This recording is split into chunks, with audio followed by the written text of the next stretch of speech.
Alhamdulillah wa salatu wa salam ala rasulillah wa ala alihi wa sahbihi wa wala wa tabi'a huda wa ba'd. Abelon nanu rẹ̀ kọ́lọ́n kọjọ tíra ilé tí a ń ṣàlàyé yìí tí ó jẹ́ tíra tafutu ilé tí a sọ wípé àfáàgbà Abu Ishaq Ibrahim ibn Mas'ud al-Albiri wọ́n fi ń bá ẹnìkan sọ̀rọ̀ tí ń jẹ́ Abubakri. Nínú àwọn ìgbàgbé ilé tí ó ṣe wá nígbà tí a bẹ̀rẹ̀ àlàyé yìí ó náà ní wípé ẹni tí wọ́n pè ní Abubakri yìí al-Mukhatab ọ̀rọ̀ tí wọ́n sọ nípa rẹ̀ ó lọ bí nǹkan bí ọ̀rọ̀ mẹ́ta ìṣòro bóyá ara ti sọ̀rọ̀ rẹ̀ ní ọwọ́ bẹ̀rẹ̀ kásáré ṣàlàyé ẹ̀ ní ìsìn. Abubakri yìí oríṣiríṣi ọ̀rọ̀ ni wọ́n sọ nípa rẹ̀. Ọ̀rọ̀ alákọ̀ọ́kọ́ a lè dá ọ̀rọ̀ yẹn sí mẹ́ta. Ọ̀rọ̀ alákọ̀ọ́kọ́ wọn náà ni pé annahu ibnul Nazim pé ọmọ ẹni tí ó kọrin ni ọmọ ló jẹ́ sí. Kódà wọ́n máa kọ sára àwọn nusakh àwọn tírà mi tí wọ́n kọ pé mukhatiban ibnahu ọmọ rẹ̀ sọ̀rọ̀. So eléyìí ni ọ̀rọ̀ alákọ̀ọ́kọ́. Ọ̀rọ̀ ẹlẹ́kejì tó wá nípa eléyìí ọ̀nà ni wípé wọ́n máa sọ wípé annahu mu'asirun lahu anna al-mukhatab mu'asirun lahu wípé wọ́n jọ lùgbà ni. So tí wọ́n bá jọ jẹ́ ẹni tí wọ́n jọ lùgbà ó lè jẹ́ ọmọ kéw ó sì lè jẹ́ ẹni tó jẹ́ wípé bá fa Ibrahim ibn Mas'ud al-Albiri bó ṣe jẹ́ àfa òun náà ń jẹ́ àfa ní ààyè tiẹ̀. Ó kàn jẹ́ pé àfa tí wọ́n kọ orin yìí àwọn jẹ́ àgbà àfa ni tọ́. Eléyìí ni ọ̀rọ̀ ẹlẹ́kejì. Kódà eléyìí ni púpọ̀ nínú àwọn àgbà àfáà tí wọ́n jẹ́ àwọn àgbà àfáà tí wọ́n ṣàlàyé tírà yìí ní èdè Lárúbáwá nínú àwọn mu'asirun. Eléyìí ni tí wọ́n máa ń rajjaha. Ìdí ni tó fi jẹ́ pé èdè táwa náà rajjaha tí a ṣe méèlù lọ síbi ibẹ̀ òun náà ni wípé wọ́n jọ lùgbà lásán ni. Ká má sọ pé ọmọ rẹ̀ ni Ọlọ́run nìkan ló sì ní mọ̀ jùlọ. Ẹlẹ́kẹta anna al-mukhatab shakhsiyya wahmiyya wípé ẹni tí wọ́n ń sọ nípa rẹ̀ yìí ẹni tí wọ́n bá sọ̀rọ̀ yìí ẹnìkan tí wọ́n kàn ṣe iftirad yẹn ni pé wọ́n kàn ronú pé àwọn fẹ́ ṣe wàsíyà fáwọn àwọn èèyàn àwọn fẹ́ bá àwọn èèyàn sọ̀rọ̀ wọ́n wá lo ẹni yẹn gẹ́gẹ́ bí ọ̀nà láti fi bá àwọn èèyàn sọ̀rọ̀ láti fi káwọn èèyàn lẹ́kọ̀ọ́. eléwọn nínú àwọn dáàbò àwọn olórin ni so nínú àwọn ọ̀nà táwọn olórin máa gbà fi bá yẹn sọ̀rọ̀ náà ni ó wà. So ilé náà ó súnmọ́ òdodo àmọ́ Ọlọ́run nìkan ló ní mọ̀ jùlọ. Àyètí àwọn aṣá ṣẹ́mẹ́ìlú lọ síbi ibẹ̀ náà ni pé ẹni tí wọ́n jọ lògbà náà ni Abubakar ilé tí à ń ṣàlàyé nípa rẹ̀ yìí.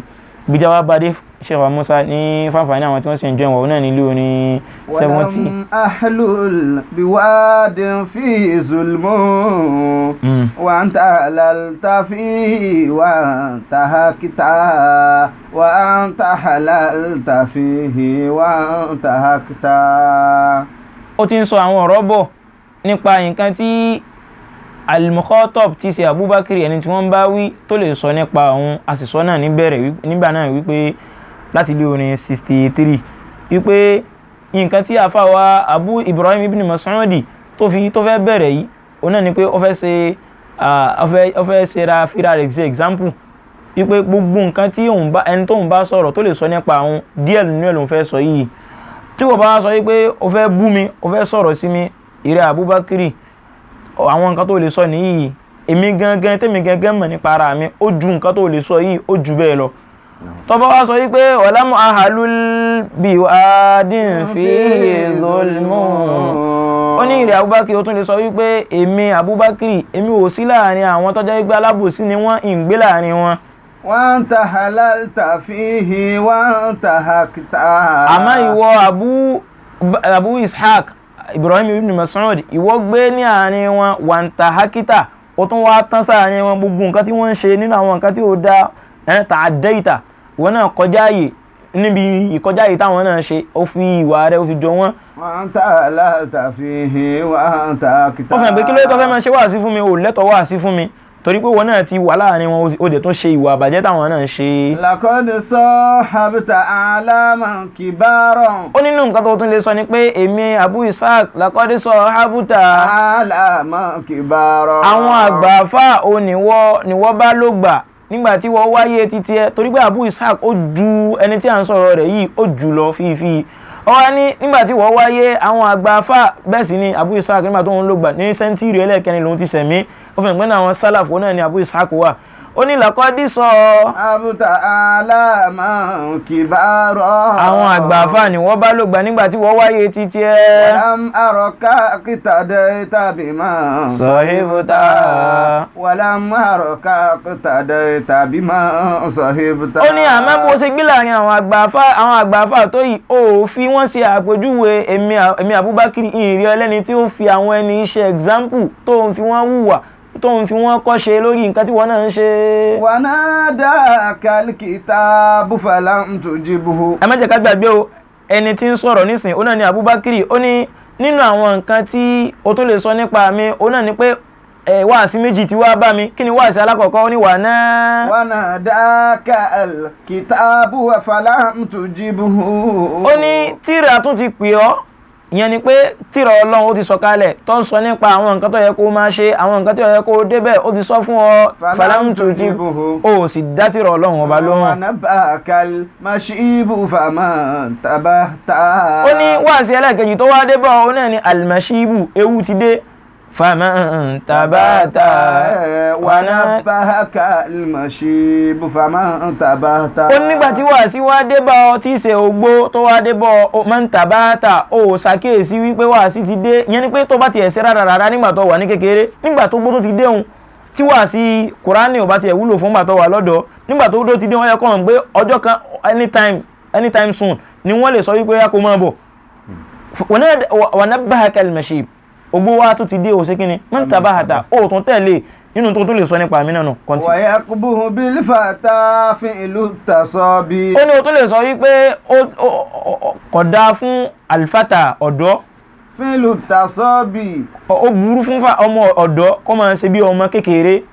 ó burú fọ́dọ̀ kó máa ṣe kíni kó máa ṣe bí ọmọ kékeré. bàgbà kó máa ṣe bí èwe. kó máa ṣe bí èwe.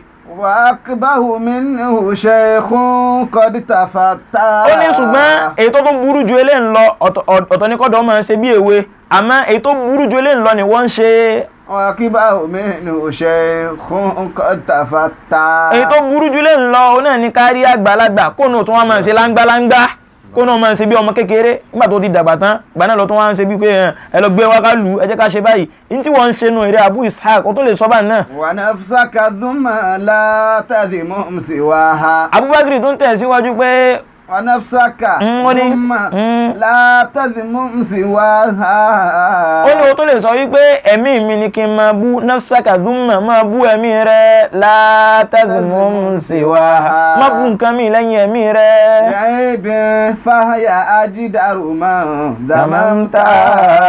bi'aybin fahya ajdaru man dhamamta. gbogbo èbú tó bá fẹ́ bú jẹ́ kó máa jẹ́ pé ẹ̀mí rẹ ló ń bú fahya ajdaru, torí pé òun lọ lẹ́tọ̀ọ́ sí kó máa ṣe kíni kó máa bú jù. yẹn ni pé má ti bú èmi Abubakar o, ẹ̀mí ara rẹ ní kọ́kọ́ máa bú wà sí ṣe gbọ́dọ̀ jẹ́nu. tí wọ́n bá sọ nǹkan nípa rẹ láì dá wípé àfa àwọn ń ṣe báyìí ó ń ṣe báyìí, ìwọ ní kó lọ wò pé ṣé nǹkan tí wọ́n ń sọ yìí ṣòdodo ni àbí irọ́. tó bá ti jẹ́ òdodo ni lọ gbìyànjú kó lọ correct ẹ̀, kèsì kó wà máa sọ pé ìwọ náà wà jáde wà sọ pé nǹkan tí wọ́n ń sọ yẹn mi ní tẹ̀lé wọ́n fẹ́ fi gbà mí jẹ́ ni wọ́n fi ṣe. no, tó bá jẹ́ pé lóòótọ́ bó ṣe rí nípa rẹ nìyẹn lọ correct ẹ̀. ó ní ilé àìbí gbogbo tó bá fẹ́ bú ara rẹ ní kó fi bẹ̀rẹ̀, ẹni tó bá fẹ́ dún wá sí náà ara rẹ ní kó kọ́kọ́ bú náà kó tó lọ máa bú ẹlòmíràn pé ń ṣe nǹkan tí ò dáa, ń wà bàjẹ́, ń ṣe nǹkan báyìí tí ò dáa. fanta ahaku bitafnid minni. ó ní ó tún lè sọ wípé anta ahaku bitafnid minni. at-tafnid at-taqti àwọn naqd, wípé ó tún lè sọ wípé ìwọ ni ọlẹ́tọ̀ọ́ sí ìrẹ́ Abu Ishaq, ìwọ lẹ́tọ̀ọ́ sí kí wọ́n máa sọ pé ó ṣe nǹkan tí ò dáa, wọ́n máa ṣe nákàdù rẹ̀. kìí ṣe mi Abubakar ló máa sọ pé ó fẹ́ máa ṣe taqti àmì, ó fẹ́ máa bú mi. no. walau kunta labiba lama nataqta. ó ní tó bá jẹ́ pé wọ́n jẹ́ ń tó jẹ́ pé ó ronú ni lama nataqta ó ní ṣe kí ni ó ti ẹni wúlẹ̀ sọ̀rọ̀ tó bá jẹ́ pé wọ́n ronú, torí pé wọ́n gan ò pé ẹ wo gbogbo ẹni tó bá jó ní wàásí ẹ jẹ́ ká lọ gbọ́ wàásí, ẹ jẹ́ ká gbọ́ àárín iye dáadáa. a sọ wípé téèyàn a sọ pé oníwàásí gbọ́dọ̀ kọ́kọ́ lọ pé náà, no, o kò possible kó yí oníwàásí kó pé. lakin as-sa'yu ila al-kamali kamalun, kéèyàn máa gbìyànjú láti pé òun gangan ní jẹ́ pé èèyàn pé. àfáà wọn fẹ́ fi mú wípé gẹ́gẹ́ bí àwọn èèyàn náà ṣe máa sọ lónìí wípé àfáà yẹn ó dẹ̀ wà bá mi, ó ń ṣe wàásí fún mi, ó ń sọ̀rọ̀ fún mi, ó ń ṣe kíní kan, gbogbo tí ń sọ náà nísìnyí ṣó ní òkè ń ṣerú ẹ̀. ó ní irọ́ wá ni. fàǹtà àhàkùbí tẹ́fúnídì mi ní.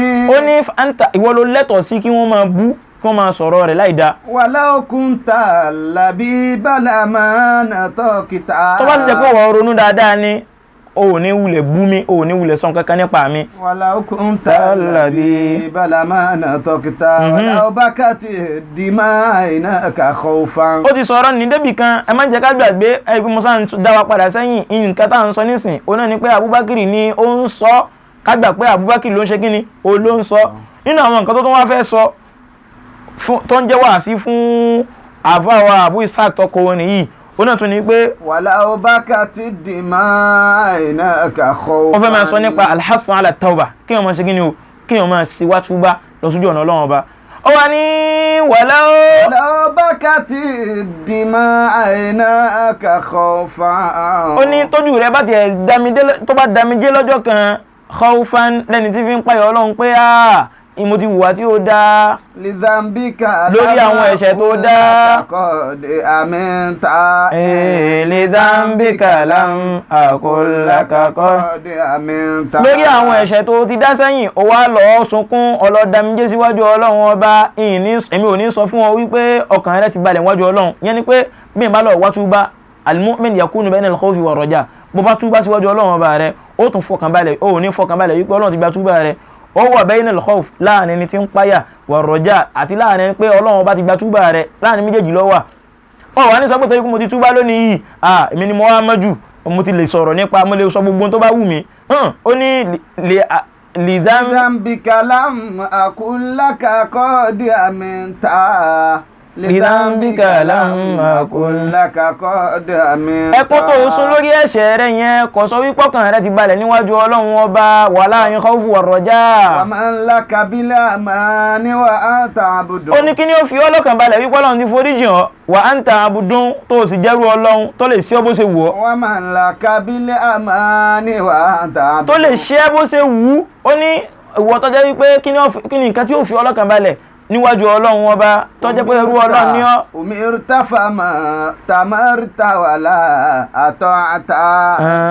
umirta fama tamarta wala ata'ata. wọ́n pa ẹ́ láṣẹ Ọlọ́run ọba pa ẹ́ láṣẹ wàmá ata'ata ó ṣe kí ni fama tamarta ó tẹ̀lé wala ata'ata ó sì fi ṣiṣẹ́ ṣe nínú àwọn iṣẹ́ tó ń ṣe Ọlọ́run ní ṣe báyìí ṣe báyìí. gbogbo àwọn nǹkan yẹn ìwọ náà ti kà nínú Al-Qur'ani ó ti kà nínú àwọn ahadith Nabi Muhammad gbogbo ẹ̀ pátápátá ò tẹ̀lé nítorí náà kí ni ó wàá fi ọláyà balẹ̀ ìpọ́lọ́n ti forí jìn. sakulta minadh-dhunubi wa lasta takhsha. ẹ̀ṣẹ̀ ti pọ̀ lọ́rùn rẹ̀ o sì bẹ̀rù pẹ́ṣẹ̀ ti pọ̀ lọ́rùn rẹ̀. lijalika an takhifa idha uzinta. lijalika an takhifa idha uzinta. ẹ̀ṣẹ̀ pọ̀ lọ́rùn rẹ̀ in tó sì jẹ́ kẹ́ṣẹ̀ pọ̀ lọ́rùn rẹ̀ ni àìmọ̀kan tó ń ṣe. lijalika an takhifa idha uzinta. nígbà tẹ́ṣẹ̀ bá ti pọ̀ lọ́rùn èèyàn ò ní mọ̀ nǹkan tí ń ṣe gbogbo nǹkan tí wọ́n ń ṣe yẹn kò ní mọ̀ wípé wọ́n gbé wọn sórí scale ìjọba ilẹ̀ alkiyama. lijalika an takhifa idha uzinta. ẹ̀ṣẹ̀ rẹ ti pọ̀ débi wípé o ti ẹ̀ wá ronú wípé tí wọ́n bá gbé sórí scale o lè má lọ tẹ̀wọ̀n jọba ilẹ̀ alkiyama. Ọlọ́ni wa man thaqulat mawazinuhu ẹni tó ọmọlọ́wọ́n bá ní kí scale rẹ̀ ó wúwo níjọba ilẹ̀ alkiyama fahuwa fi 'ishatin radiyatin. ibi ìjó nígbà tí ó tẹ́ lọ́rùn gẹ́gẹ́ lónìí náà máa ṣe kí ni ló ti máa sẹ̀mí. wa man khaffat mawazinuhu. amẹ́ni tó bá jẹ́ pé níjọba ilẹ̀ alkiyama nígbà tó dé tí wọ́n gbéṣẹ́ rẹ̀ sórí scale àmọ́kọ̀tẹ̀ wọn. faumuhu hawiya. inú náà ni ó lẹ́tọ̀ọ́ sí ọlọ́dàkùn abẹ́ọ́ èmi àti ẹ̀yin Ọlọ́run má jẹ́ káwọ́ lẹ́tọ̀ọ́ sí iná. ìtafẹ́ ló ń bẹ̀ ni wípé àfáàǹṣe wà sí fún pé má jẹ́ kí ẹ̀ṣẹ̀ rẹ kó lọ jẹ́ kí yọ lọ jẹ́ kó má tẹ̀wọ̀n jẹ́ ògbèdà kìyàmà. fakulta minadh-dhunubi wa lasta takhsha lijalika an takhifa idha uzinta wa tushfiqu lilmusirri ala al-ma'asi. apá ní ìwọ Abu Ishaq òun kàánú ẹni tó jẹ́ pé ń tẹ̀síwájú lórí ìwọ̀ ẹ̀ṣẹ̀ tó ń ṣe. wa tushfiqu lilmusirri ala al-ma'asi. òun ṣàánú ẹni tí ń ẹni tí ń tẹ̀síwájú lórí ẹ̀ṣẹ̀ rẹ̀ ìwọ́n ti ẹ́ وترحمه ونفسك ما رحمت ترحمه وترحمه ونفسك ما رحمت tarahamu ọ̀nkànú rẹ̀ ó ń ṣe dáadáa ó tún ṣe wá sí fún kókó fi nǹkan nílẹ̀ àmọ́ gangan ó ti gbàgbé ẹ̀mí ara rẹ̀ ẹ̀yin tẹ́ ń pe àwọn èèyàn sójú ọ̀nà Ọlọ́run ó ti gbàgbé ẹ̀mí ara títí ẹ gangan ó gbé kalẹ̀ ó wá mú àwọn alámọ̀rí àwọn èèyàn ó wá mú pọ̀n ó ti ẹ̀ rántí ara rẹ̀ pé ìwọ náà máa wà nínú àwọn tó yẹ pé wọ́n ó ṣèṣì ro rẹ̀ lọ́gbọ̀n kíá. وعظ الناس عما أنت فاعله. àbá ni mo pè wọ́n tó jẹ́ pé òun ṣe wá sí fáwọn èèyàn lórí nǹkan tí wọ́n gan náà ń ṣe. إذا عبت منهم أمورا أنت تأتيها. ó ń kí wọ́n lọ àwọn nǹkan tó jẹ́ wípé ìwọ gan náà ń ṣerú ẹ̀. وعظ الناس قد أصبحت متهما. ìwọ náà gan ní satin suspect rẹ̀ wọ́n tó ń ṣe wá sí o. إذا عبت منهم أمورا أنت تأتيها. torí pé wọ́n náà ti ń ṣe nǹkan táwọn náà ń ṣe o wọ́n náà ní táwọn tó ní kí wọ́n má ṣe báyìí ẹ má débí ẹ má ṣe nǹkan báyìí ẹ má mutí ẹ má jalè ẹ má ṣe zina ẹ má ṣe nǹkan ìwọ náà ti ń ṣerú ẹ̀. وتشفق للمصر على المعاصي. ọ̀sán náà ti ń ṣe ìwà tí ọ̀dà. wà náà fún sáàkà máa tó bá wọn rahimta وترحمه ونفسك ما رحمت سبحان ربك.